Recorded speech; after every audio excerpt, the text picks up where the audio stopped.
the soybeans need to go any higher as fast as possible, and we are going to discuss the possible scarcity of corn in Brazil in the next half of the year. Right here on Connected Farmer, your channel to keep you up to date with the latest trends in agriculture and livestock.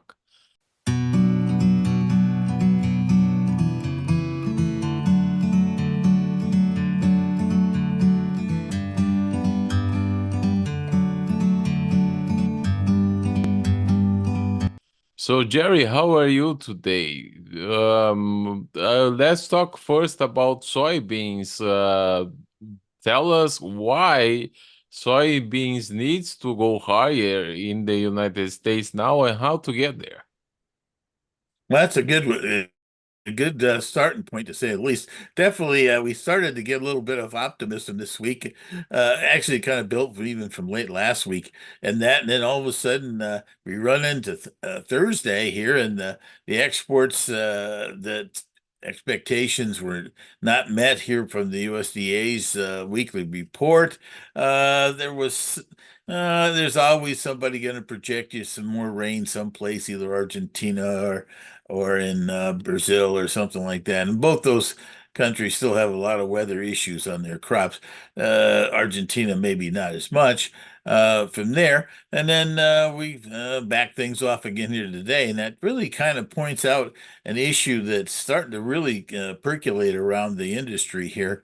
And that about how are we going to get more corn acres, excuse me, more bean acres shifted over from the corn in the 2024 crop year at this point.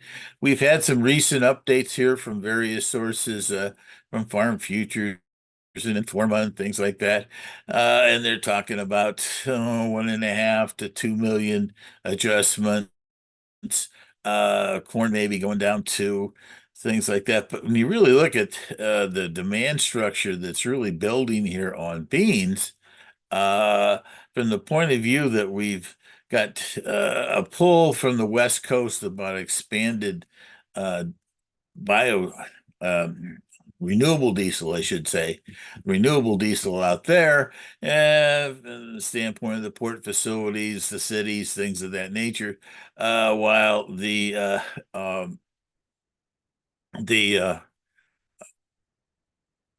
U.S. soybean processing industry has been expanding its output and capabilities. We've got probably another one new facility come online. We got some expanded production at various plants around the thing, and it looks like to meet all this, we're going to need to have uh, many people, myself included, are looking at maybe 3 million acres adjustments. Well, if beans keep kind of flogging along here, and the difference between the price of corn and the price of soybeans isn't enough to get more expanded bean acres, this is really going to make things quite interesting from the standpoint uh, that to meet the near-term demand, let alone the optimism about, and there is a lot of caution about people thinking, "Oh God, we can't." Is there a possibility that the U.S. can raise 100 million bushels, 100 million acres, I should say, of beans? That seems a little tough just because of our livestock commitments in the U.S. and for our meat demands and things like that. But at the same time, we're starting at 83.5 million acres here at this point, and we definitely could easily. We've had a 90.5 or 6, I think, in the past at the top of the acres being planted in the U.S. But at this point, the prospects of at least getting up to 87 million or thereabouts, 3.5 million on production for the 2024 is really a kind of an important factor. Well, that doesn't help a lot when we have kind of a defensive markets like we had this week. Yes, and the other thing that we have mentioned at the opening here is the possible scarcity of corn in Brazil in the second half of the year. Let's remind the folks that Brazil is about is just starting its soybean harvest with some delays, and that will affect the second corn crop that will be planted now in February in the central parts of the country. So there's a lot of speculation that this crop will be quite smaller. Yes, yes.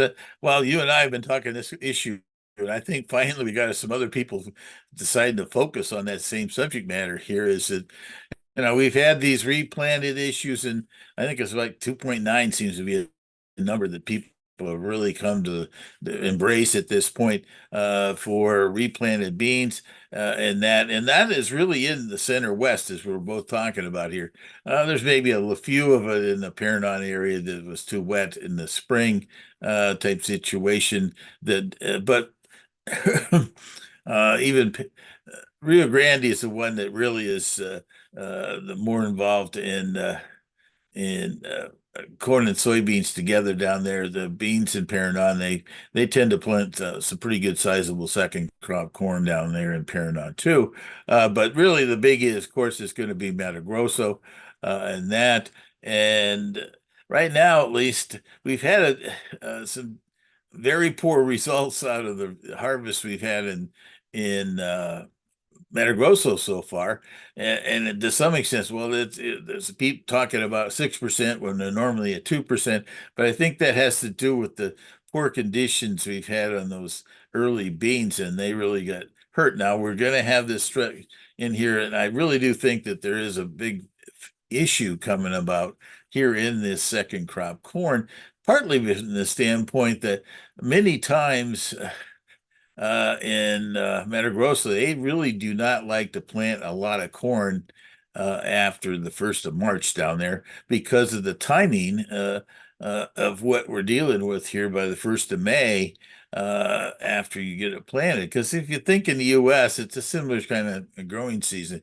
You would like to get that corn crop in the U.S. in by the 1st of May, and then by the 4th of July, which is May and June, then you turn around and you're having pollination. Well, if you do the same time span in Brazil, all of a sudden you're in a situation where you could be really at the point in time where the moisture really starts to shut off and the heat still stays in there for a while. And we've had a lot of heat this year, so don't say that we've had, it's been a pleasant spring with just extra moisture. It's been heat too that's messed things up. So that's an interesting one because last year we had 130 plus 131, 32, whatever number you like on production in Brazil. Well, right now, many people, not everyone, but a lot, not ConAb and the USDA, both up there in the 125 to 127 numbers. Most people are in the 117, 120 level metric tons on corn production because of these issues that we're just talking about. And then if we get a tough season here and we don't get as many acres planted, and there's a lot of talk of people already deciding to go ahead and put cotton in instead of putting in corn, and all of a sudden that's about a 10% kind of reduction. If we have a 20% reduction in output down there, that brings you right down to 105, something like that. And then all of a sudden, this 50 million of extra exports we had last year could easily be pulled back to uh, 30, and it couldn't even be less than that along the way. So definitely this corn issue is there, and unfortunately, it hasn't really come to the forefront here until we, I guess, get down to the reality is that when people start staring at how much percentage of the corn is planted on the 1st of March is when that they'll get more excited about it. But they really that the interesting twist about it is that also makes the soybean prices in the US, and we're talking about this whole planting scenario. If corn gets excited because Brazil is not going to be as competitive in the world with production, then all of a sudden the soybeans are man, if we don't expand our soybeans, then all of a sudden we're not going to stay above 200 million in carryover stock, and we'll be back into the 150, 120 area, and then bang zoom next summer we'll have a huge high price. But problem is we won't be able to meet our own uh, renewable diesel demand that's already built in here for the next 18 months. Now, how do you think that this is going to impact the U.S. corn exports? Since last year, Brazil has took a lot of the American markets around the world. Oh yeah, well, we had a short crop, and then Brazil had a big crop of corn, things like that, and uh, yeah, that could also start to whittle down this 2 billion plus carryover stock from that standpoint. Uh, Actually, there was a kind of big news in the trade news today was that our friends in Mexico are at a record level of imports at this point, despite the fact that the Mexican government is not excited about dealing with gringos and that. And so it's a scenario of uh, the people that are feeding those cattle down there and feeding the people and dealing with the feed yards on their beef.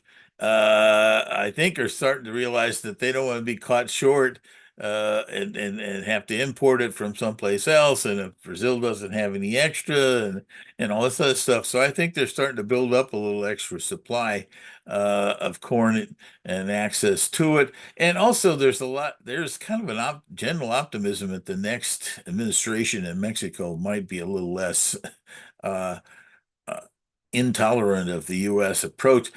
There's definitely concerns about the whole, you know, uh, Roundup ready corn and things like that for human consumption. I'm not denying that nobody's as fired about that anywhere in the world. But the interesting thing, the impact on animals or in the beef situation has never been having any obvious issues like that. So it has been an interesting twist. While maybe it's just that the independence of the current administration in Mexico City felt like it was important to show their uh, displeasure with the idea of that. But the problem that comes is there's not too many places in the world. I'll go to Brazil and I'll buy some corn down there that's going to be non-GMO. You won't find too many of that down there either. So that's the interesting twist on this thing. And unfortunately, there isn't enough non-GMO corn in the world to compensate for what Mexico's needs are for at this point. So I guess that's another discussion going forward. Yes, and what would be? I want to hear your marketing approach from the point of view of farmers in the US, and what do you think about the markets next week? Well, I'm anticipating at this point that we're still going to be able to have some stability here around $12 in the beans. As we mentioned here in some of our earlier discussions here, we really need to get some encouragement here to get expanded soybean seedings in the U.S. more than what seems to be coming out here in the recent surveys uh, and marketing ideas about the price points we have at this point. And so I have to say that that is, I think, the most kind of the bellwether situation here. Uh, Having to pull back after some days makes sense. We had some technical issues in there that had some stops hit, but I kind of feel like that the basic values, and maybe it's going to be South American weather that's probably going to be a factor. There, Argentina, surprisingly, right now could even be part of that discussion here for next week. They've been kind of dry all this week. There's talk about their subsoil moisture being a little tight and things like that. And in the same situation for the coming week. Now, there was some chatter today that maybe the weather was changing for the early February. Right now, though, the general thought is it was going to stay dry from there going forward into the early part of February. I see if that is the case from there. And then on the corn side, it's still a kind of stability right here uh, after touching the 440, 450 zones situation on the March corn. I kind of feel like it has some.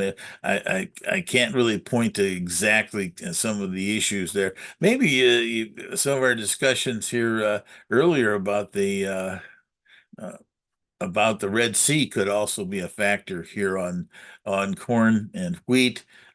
Maybe picking up. There's definitely been a incident here at the end of the week where a cargo ship was hit directly and things like that. And so things in that world, the Mideast tensions and the Red Sea, Black Sea situations could be a factor that pop up in here.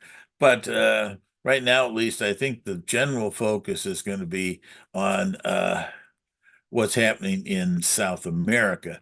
Right now, I kind of feel like because of the fact that we still need to get more soybeans out here. I think there's still a reasonable shot to see something above $13 here on prices, and possibly as high as 13.50 in that range before we'd have to do some marketings on those. We're in a 50% level at this point. The corn side of things is the interesting feature here. I like to be in the 50 or 60 cent range, and that percent, I should say, if we can get values up in the 480s to $5 range at this point. Wheat, we didn't talk much about it tonight, but the conditions around the world and that still some erratic situations here. And interestingly enough, the U.S. Conditions at this point has seen some decent moisture in Texas and eastern Oklahoma and on through the south, so that's kind of stabilized some of that. But at the same time,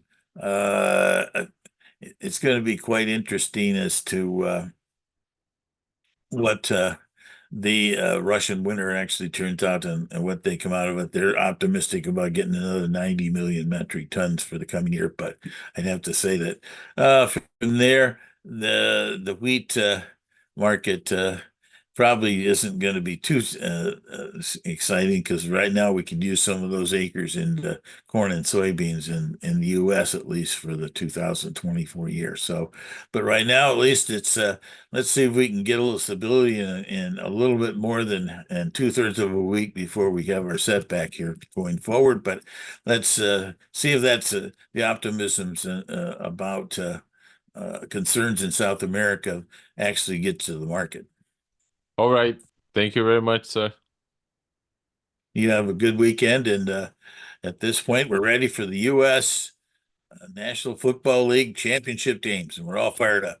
We're all fired up. Thank you.